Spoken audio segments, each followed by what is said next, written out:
नमस्कार दोस्तों, मकर संक्रांति का त्योहार हिंदू धर्म में विशेष महत्व रखता है। इस साल ये पर्व देश भर में मनाया जाएगा। पौराणिक मान्यताओं के अनुसार इस पर्व को नए फल और नए ऋतु के आगमन के लिए मनाया जाता है। जब सूर्यदेव मकर राशि पर प्रवेश करते हैं तब मकर संक्रांति का पर्व मनाया जाता है। इस दिन लाखों श्रद्धालु गंगा और अन्य पावन नदियों के तट पर स्नान और दान करने के लिए जाते हैं। हिंदू धर्म मान्यताओं के अनुसार मकर संक्रांति के दिन भगवान विष्णु ने पृथ्वी लोक पर असुरों का वध करके उनके सिरों को काटकर मंदरार पर्वत पर गाड़ दिया था। तभी से भगवान विष्णु की इस जीत को मकर संक्रांति पर्व के तौर पर मनाया जाता है। वहीं माना जाता है कि भगवान श्री कृष्ण ने कहा था कि जो मनुष्य इस दिन अपने देह को त्याग देता है तो उसे मोक्ष की प्राप्ति होती है। सारे पर्व पूरे देश में मनाए जाते हैं, लेकिन मकर संक्रांति की बात ही अलग है।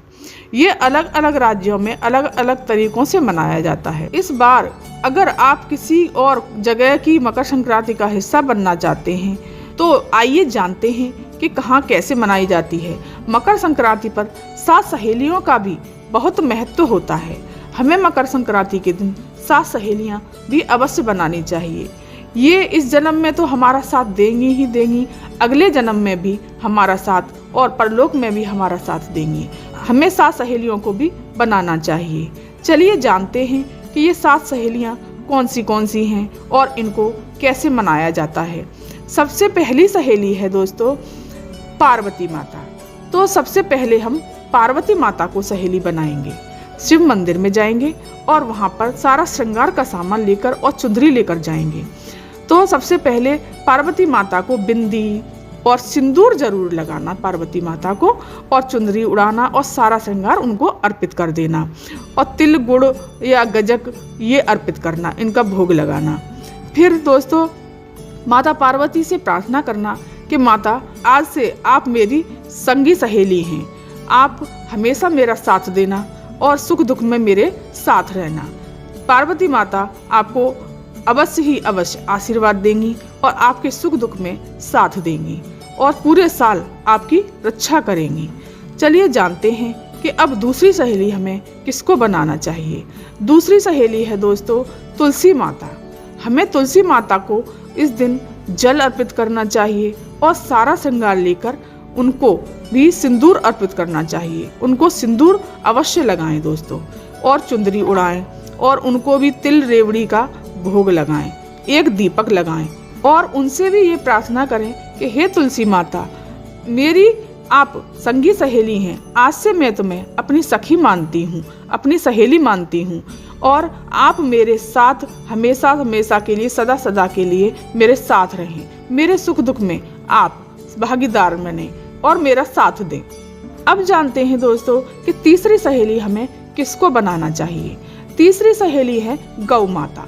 गौ माता में तो दोस्तों 33 कोटि के देवी देवता विराजमान हैं। तो आज के दिन आप गौ माता को सहेली बनाएं, लेकिन वो गौ माता ऐसी होनी चाहिए कि पूरे साल आप उसको देखें। ऐसा नहीं कि गली मोहल्ले में घूमती हुई गौ माता हो, ऐसे नहीं बनाना, क्योंकि अगले साल इसका उद्यापन भी तो करना है आपको। तो उसी गौ माता का ही उद्यापन करना है जिस गौ माता को आप पहले सहेली बनाएंगे।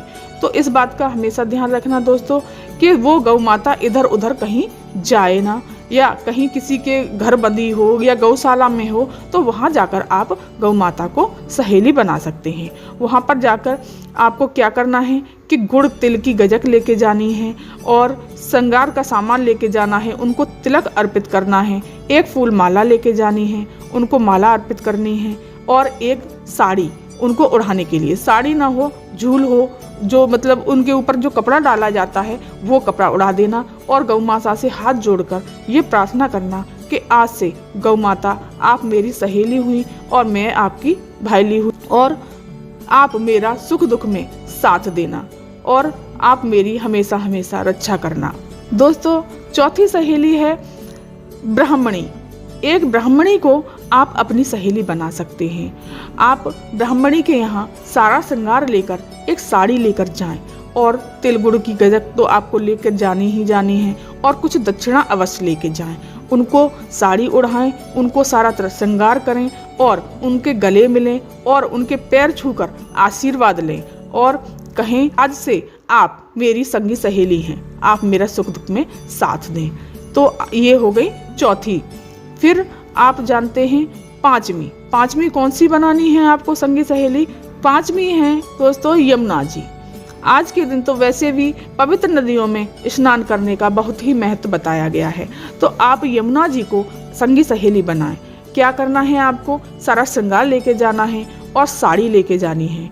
तो यमुना जी को सारा श्रृंगार अर्पित करें और साड़ी अर्पित करें और नावक को, जो नाव आपको पार कराता है, उस नावक को ये सारा सामान अर्पित कर दें, उसको दे दें और उसको तिल के लड्डू या गुड़, गजक, ये सब चीज़ उस नावक को दे दें और दक्षिणा भी उस नावक को दे दें और यमुना माता से प्रार्थना करें कि आज से आप मेरी संगी सहेली सदा सदा के लिए हैं और आप इस लोक में भी आप मेरा साथ दें और परलोक में भी आप मेरे साथ रहें। छठवीं है कुतिया। आप कुतिया को आप अपनी संगी सहेली बना सकते हैं, लेकिन वो कुतिया भी ऐसी नहीं होनी चाहिए कि बिल्कुल ही आपके बिल्कुल दूर हो, कहीं आपके मोहल्ले पड़ोस में रहती हो, उस कुतिया को आप संगी सहेली बना सकते हैं। कुतिया को खाना खिलाएं भरपेट और तिल के लड्डू खिलाएं, गजक खिलाएं और उस कुतिया को दूध पिलाएं और हर 14 तारीख को उस कुतिया को खाना अवश्य खिलाएं। हर 14 तारीख को, हर या 15 तारीख को जैसे संक्रांति पड़ती है, उसी हिसाब से हर महीने की 14-15 तारीख को उसको खाना अवश्य खिलाएं और उस कुतिया को श्रृंगार करें, बिंदी लगाएं और सारा श्रृंगार करके उस कुतिया को अपनी संगी सहेली बनाएं। उससे भी ये प्रार्थना करें कि इस लोक में तू मेरा साथ देना और परलोक में भी मेरे साथ रहना। कुतिया एक ऐसा जीव है जो कि आपकी बुरी बलाओं को टाल सकती है। अब जानते हैं दोस्तों कि 7वीं संगी सहेली कौन हो सकती है। 7वीं है दोस्तों हम उम्र, जैसे कि हमारी किसी से हमारी उम्र की हो या थोड़ा सा ऊपर नीचे भी चल सकता है कि कोई बड़ा होता है या छोटा होता है, जिससे हम अपने दिल की बात शेयर कर सकते हैं, उसको आप संगी सहेली बनाएं और उसके लिए सारा श्रृंगार लेके जाएं, तिल गुड़ की गजक लेके जाएं और उसको सिंदूर श्रृंगार करके अपने गले मिलें और उससे कहें कि आप आज से मेरी संगी सहेली, पक्की संगी सहेली हैं, इस लोक में मेरा साथ देना और हमेशा हमेशा मेरे साथ रहना। इस प्रकार से आप 7 अपनी संगी सहेली और पक्की सहेली बना सकते हैं। लेकिन दोस्तों अगर आपके बस में है तो एक साथ बना लीजिए, नहीं तो हर साल एक सहेली बना सकते हैं। नहीं, किसी साल आप 2 सहेलियां भी बना सकते हैं, लेकिन आप ये 7 सहेली अवश्य बनाएं। दोस्तों हम तो जीवन में पता नहीं कितने पाप करते हैं, पता नहीं चलता। इस बहाने से संक्रांति के दिन ये सब करने से हमारे कुछ पाप नष्ट हो जाते हैं और हमें वैकुंठ लोक की प्राप्ति होती है। तो इस दिन हमें ये सहेलियां अवश्य बनानी चाहिए और हमें एक साल में 1 बनाएं या 2 बना सकते हैं। तो इस प्रकार से आप सहेलियां बनाएं और दान पुण्य अवश्य करना चाहिए। तो कैसे भी आप बना सकते हैं सहेलियों को। उसके बाद में अगले साल जो भी सहेली आपने बनाई है उसको अगले साल आपको पूरा श्रृंगार का सामान और 1 साड़ी उनको अवश्य अर्पित करके आनी है और कह के आना है आपने मेरा पूरा साल साथ दिया, आपका बहुत बहुत धन्यवाद, आपकी बहुत बहुत कृपा।